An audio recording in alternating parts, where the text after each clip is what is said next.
Bienvenue sur Radio France Internationale Télépaèse en ce vendredi 7 octobre. Et une très très bonne fête à toutes les Karines. Bonjour, salut à tous. Radio Course. Si vous impréguez. Bienvenue à vous tous qui êtes avec nous sur Télépaèse et Radio Course Internationale. Un petit point météo de suite avec Philippe Jam.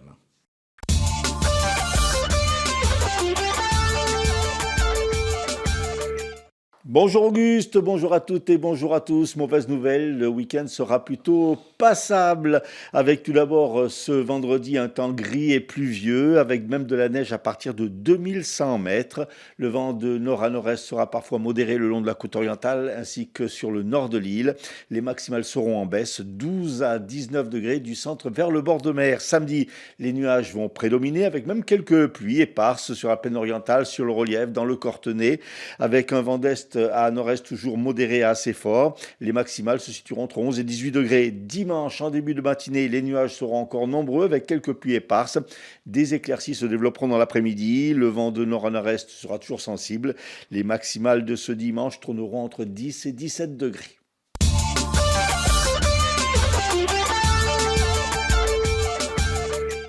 Un homme de 46 ans a été tué par balle hier soir vers 18h30 alors qu'il regagnait son domicile à Gizonach. La victime, Youssouf El Assioui, plâtrier, était accompagné de son enfant de 9 ans et d'un proche au moment des faits. C'est ce qu'a indiqué le procureur de la République de Bastia. 2 hommes cagoulés auraient perpétré ce meurtre. Une enquête a été ouverte du chef de meurtre en bande organisée et association de malfaiteurs. Selon les enquêteurs, la victime était connue des autorités judiciaires. Elle aurait gravité dans le passé autour d'une famille membre d'une bande criminelle de la plaine orientale, mais s'en était a priori éloignée. En liaison ou non avec cette affaire, les gendarmes sont actuellement à la recherche de plusieurs individus qui se seraient enfuis à pied, abandonnant leur véhicule après un refus d'obtempérer survenu en début de soirée à Mauriagne. Dans le cadre de l'enquête sur la découverte du corps d'un ressortissant suisse d'une soixantaine d'années, le 29 septembre dernier, sur une plage de Borgo, 6 personnes, 4 hommes et 2 femmes, ont été placées en garde à vue, hier 5 en Corse, la dernière en région parisienne. Un homme d'une cinquantaine d'années qui travaillait sur la RT11 au niveau de Borgo a été renversé par un camion. Hier, blessé, il a été transporté vers le centre hospitalier de Bastia. Ses jours ne sont pas en danger. À l'appel de plusieurs organisations syndicales, les retraités étaient dans la rue hier pour notamment s'opposer au projet de budget de financement de la sécurité sociale. Des rassemblements de faible importance ont eu lieu à Bastia, Ajaccio. Les retraités protestent également contre le gel des pensions en 2026, la sous-indexation des pensions ou encore le gel du barème de l'impôt, la suppression de l'abattement de 10% et plus spécifiquement en Corse, ils revendiquent l'attribution de la prime de transport. Restons dans le domaine social avec le blocage de la centrale de Luciana par des agents CGT qui se poursuit. Le conflit porte sur le remplacement d'un agent. Pour l'heure, aucun accord n'a pu se faire entre direction et syndicats. La communauté d'agglomération du pays ajaccien a officialisé hier son adhésion à la charte territoire 100% inclusif. Cette démarche prolonge l'action initiée par la ville d'Ajaccio depuis plus d'une décennie, marquant une volonté de faire du territoire un espace où chacun, quelles que soient ses capacités, trouve sa place et accède à tous les services. Au chapitre culturel, à partir de ce vendredi et tout au long du week-end, se déroule à Bastia la 10e édition de Cinétique. Ces rencontres du film d'animation de Bastia constituent le premier événement consacré au cinéma d'animation en Corse. Les organisateurs proposent un programme festif et foisonnant avec des projections de films au cinéma Le Régent et des ateliers au centre culturel Una Volta. À Ajaccio, la BD sera à l'honneur avec la 23e édition du Festival international de la bande dessinée. Au Palais des Congrès, une vingtaine d'auteurs et de dessinateurs vont y participer. Et puis en football, sur le terrain, 14e journée de Ligue 2 ce soir, le Sporting Club de Bastia accueille Reims à partir de 20h.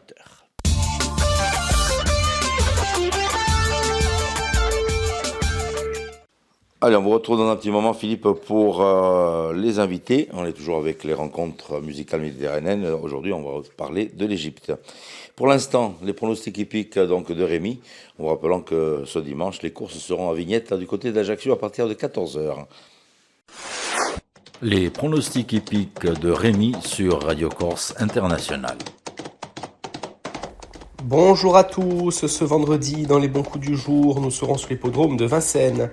On va démarrer avec le quintet, je vais mettre en tête le numéro 15, Karma Power.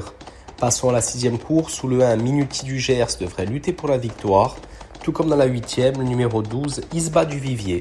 Bon jeu à tous. Voilà donc pour les pronostics hippiques.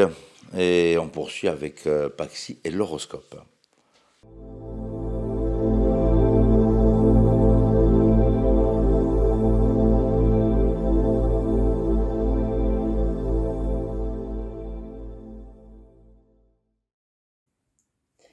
Et bonjour à tous, on se retrouve pour ce vendredi, on va voir un petit peu ce que l'on a à vous dire. Les béliers, vous pourriez aujourd'hui vous sentir beaucoup plus libéré, beaucoup plus léger. Certaines choses du passé, des rancunes, des situations qui peuvent être encore souffrantes, vont se dissiper. En tout cas, vous allez peut-être plus facilement lâcher prise et ça va vous faire le plus grand bien. Les taureaux, vous allez passer à l'action, vous ferez ce qui sera nécessaire. En tout cas, les actions pragmatiques, ça vous connaît et ça va grandement vous réussir. Les Gémeaux, si vous vous sentez fatigué, stressé, n'hésitez pas à faire un petit check-up, à vous faire pourquoi pas un petit complément de vitamines, ça ne vous fera pas de mal. En tout cas, prenez soin de vous et faites attention à votre santé.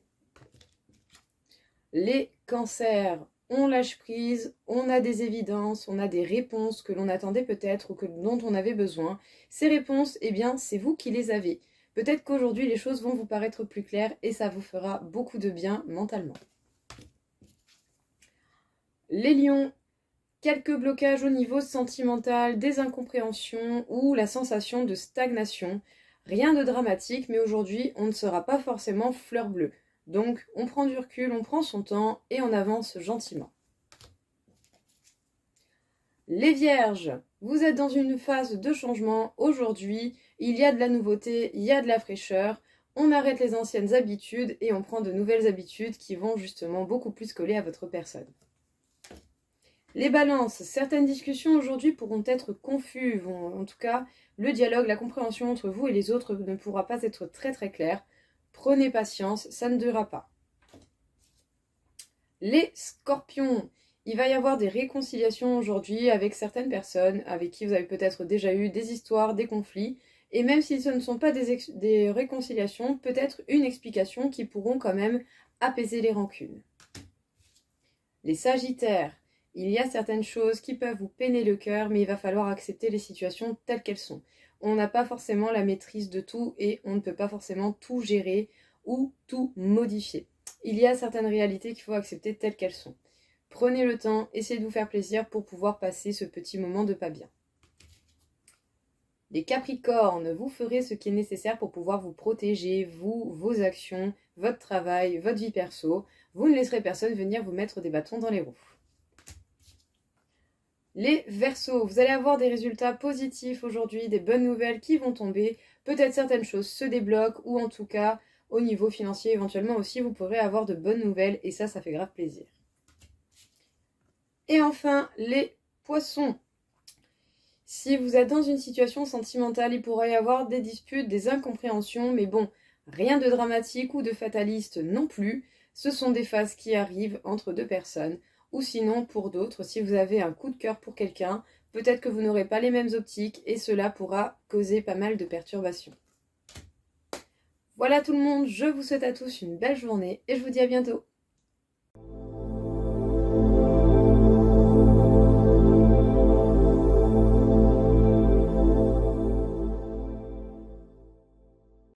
Voilà les rencontres musicales méditerranéennes qui se poursuivent donc encore quelques jours jusqu'à samedi avec un beau final qui va avoir lieu donc du côté du centre culturel d'Albor. Nous allons les retrouver cette fois-ci mais avec les Égyptiens et Philippe Jam qui était donc sur la représentation et ce sont nos invités du jour.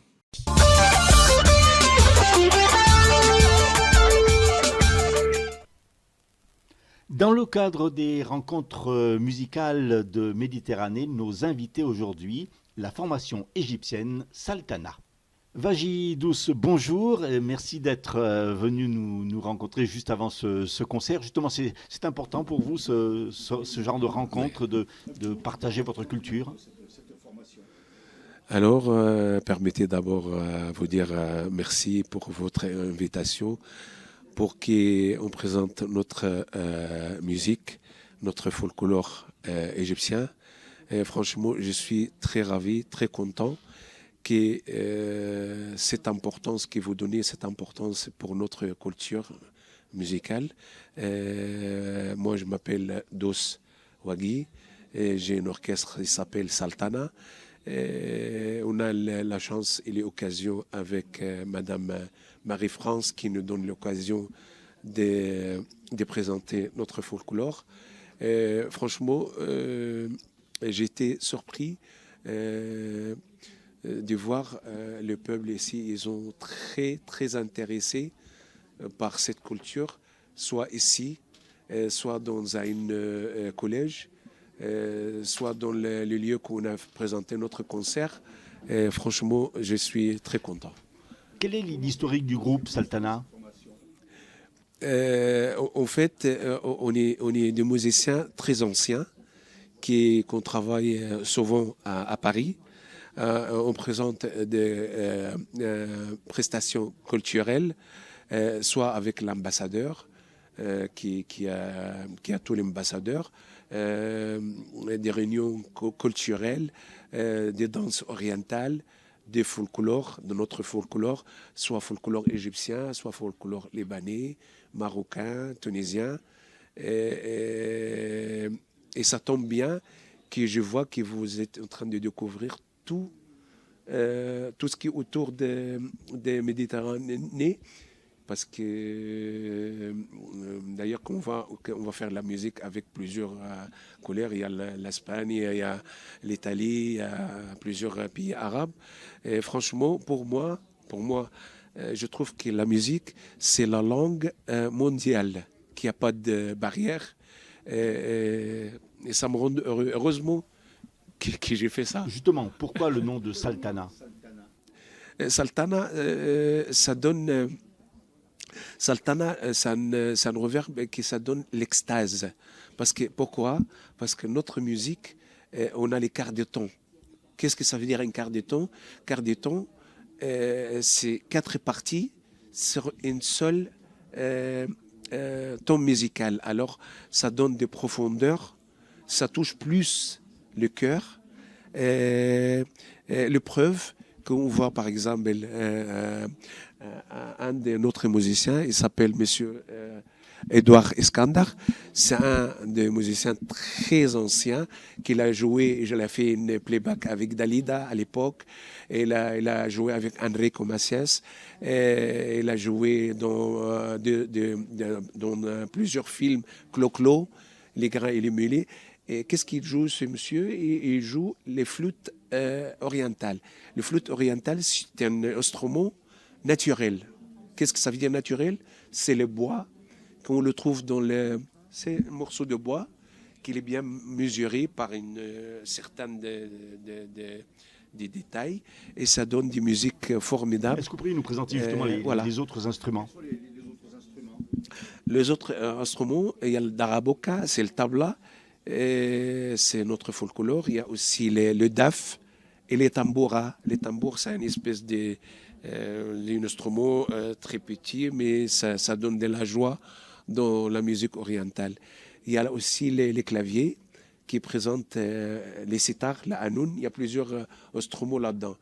Parce que notre vrai folklore, c'est les tartes charqi. Tartes charqi, c'est vraiment une instrument qui s'appelle qanoun, et s'appelle riq, le tamboura, et le oud, c'est le lout.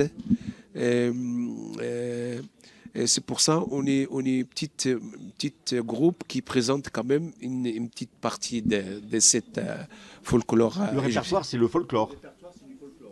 Exactement. Un petit mot sur le ressenti de ces rencontres. Qu'est-ce que vous ressentez quand vous venez dans ce genre de rencontre? Franchement, je ne peux pas vous dire parce que je suis très content que vous donnez cette importance Malheureusement, je n'avais pas cette chance parce que ça ouvre une fenêtre ou une porte sur le monde entier. Comme je vous ai dit dès le départ, que la musique, c'est la langue mondiale. Imaginez que moi, je découvre le folklore en Italie, le folklore à la Grèce, le folklore en Espagne, parce que c'est des histoires qu'on ne connaît pas. Alors qu'on a une occasion de découvrir ça, c'est magnifique, c'est magnifique.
Merci Philippe. Allez, on vous retrouve aussi pour les titres de l'information de ce vendredi. Nouveau meurtre en Corse, un plâtrier de 46 ans tué de plusieurs balles hier soir à Ghisonaccia. Dans l'affaire du corps sans vie d'un ressortissant suisse en septembre dernier à Borgo, 6 personnes ont été placées en garde à vue. Faible mobilisation hier des retraités qui protestent contre le budget de financement de la sécurité sociale. Football, 14e journée de Ligue 2. Le Sporting reçoit Reims ce soir à partir de 20h. Météo, c'est un week-end plutôt maussade qui est prévu avec nuages et pluie. Christian au programme avec l'info décalée, donc notre ami Christian sur Radio Corse International et Télépaèse.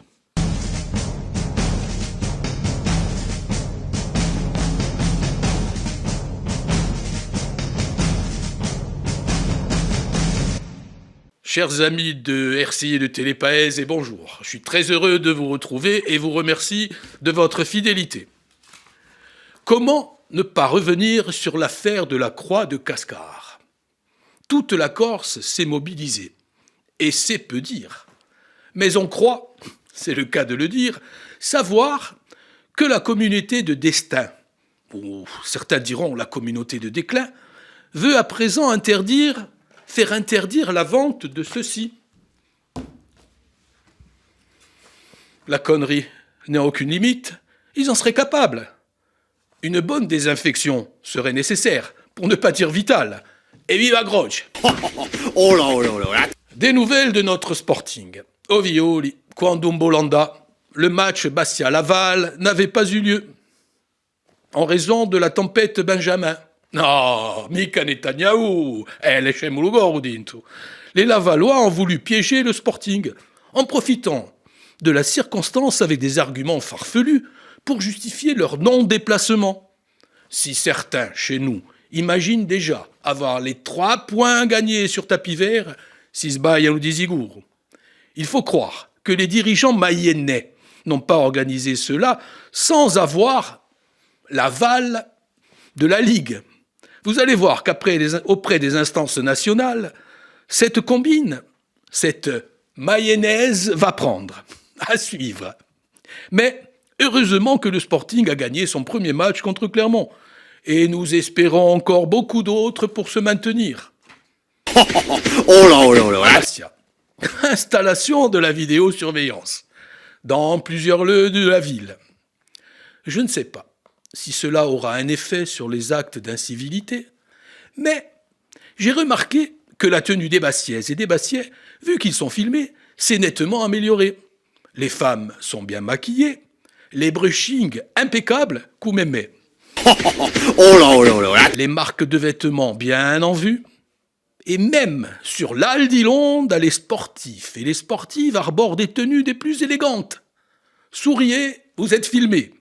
D'autres en profitent pour faire du sports-élitisme, du prosélytisme, en se voilant la tête. Peut-être qu'elles pensent que c'est l'Aldilonde. Oh là, oh là, oh là. Actualité internationale. Ifranch, après avoir vendu les bijoux de famille, Alstom à la compagnie générale électrique américaine, Doliprane, là encore, un fonds d'investissement américain, Sanofi, et vous allez voir, Sanofi qu'empiré, etc., etc., la France se fait voler les bijoux de la famille royale, au Louvre, dans les circonstances que l'on sait. Je résume. La vente des bijoux de famille et le vol des bijoux de la famille royale, rien ne va plus. Macron a, si on peut dire, émasculé la France. Il ne lui reste plus que, comme disent les mauvaises langues, que les bijoux de famille de son épouse, Jean-Michel. Oh là, oh là, oh là. Toujours à propos de ce casse du siècle au Louvre, la directrice de l'établissement, Laurence Descartes, a été entendue par une commission sénatoriale. Elle aurait, avec une assurance fort déplacée, affirmé que tout avait bien fonctionné. Incroyable. Ils ont tous les culots, hein. Les sénateurs lui ont cependant fait remarquer qu'à défaut d'avoir amélioré la sécurité du musée, elle avait aménagé une salle en cuisine réservée uniquement à la direction pour la somme de 500 000 €. Sa réponse a fusé « Je ne suis nacelle que vous croyez ». D'ailleurs, dans l'institution, ils l'ont surnommé Laurence des Nacelles au lieu de Laurence Descartes. Oh là, oh là, oh là. Au Moyen-Orient, selon des renseignements du Mossad et de la CIA, le fils du Shah, Reza Pahlavi, serait bien placé pour prendre la relève en Iran. Vous vous souvenez, le Shah? Oui, le Shah d'Iran. Le Shah botté dehors par les islamistes. Ce n'est pas du goût de Khamenei, le guide suprême, le suprême des dieux, ou Vroumaï, à Patmola, quand il a entendu le fils du Shah lui dire « Ayatollah de là que je m'y mette ». Oh là, oh là, oh là. Sarkozy à la santé. Les juges l'ont condamné à 5 ans de prison. Ils ont jugé Sarkozy, Tripoli pour être honnête, comme je vous l'avais dit. À l'annonce du verdict, vous l'avez remarqué, Carla Bruni et Nicolas Pali. Carla va le voir à la santé avec sa guitare. On a là un futur duo pour Taratata. Carla à la guitare et Nicolas au violon. Quelqu'un qui m'a dit. Son copain Darmanin est allé le voir lui aussi, en prison à la santé. On se demande à qui profite cette visite. Une dernière pour finir. Le Cornu 2 et son nouveau gouvernement. Ah, voici une info qui a toute sa saveur, qui a toute la saveur d'un pays qui part à la dérive. L'actuel ministre de la Ruralité, Michel Fournier. Rien à voir avec Alain Fournier, vous savez, l'auteur du Grand Maulne, le roman. Mais là, ce n'est pas du roman, c'est un sketch. C'est du grand cirque. Le mec, Oudipou, il a appris sa nomination de ministre de la Ruralité en regardant les infos à la télévision. Il a même précisé que son épouse regardait un film sur une autre télévision. Ovioli, pare nuvole, imaginez, Laurent Marcangeli Naiaccio apprenant qu'il n'est plus au gouvernement par via Stella. Et Couberodi, je vous souhaite une bonne journée et vous dis à bientôt. Oh là, oh là, oh là.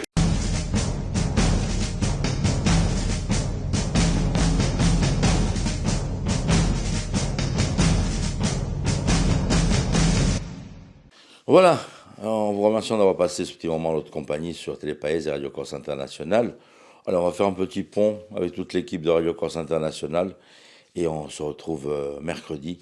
Donc en vous souhaitant un très long week-end et tenez-vous et à presto.